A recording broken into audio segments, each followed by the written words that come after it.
Philippine Military Academy o PMA walay endorso nga kandidato sa May 2016 elections bisan pa man ug ang ubang mga kandidato alumni sa PMA.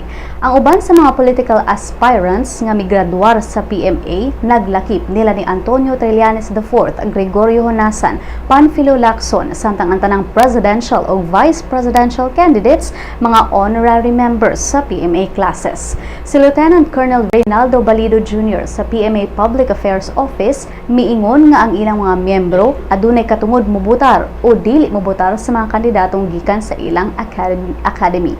Ang statement ni Balido nahitabo ato sa 2016 PMA Alumni Homecoming nga gipahigayon ni adtong Sabado. Diin gipasidunggan sab si PNP Chief Police Director Ricardo Marquez sa PMA Batch 1982 tungod sa iyang mga achievements sa special operations.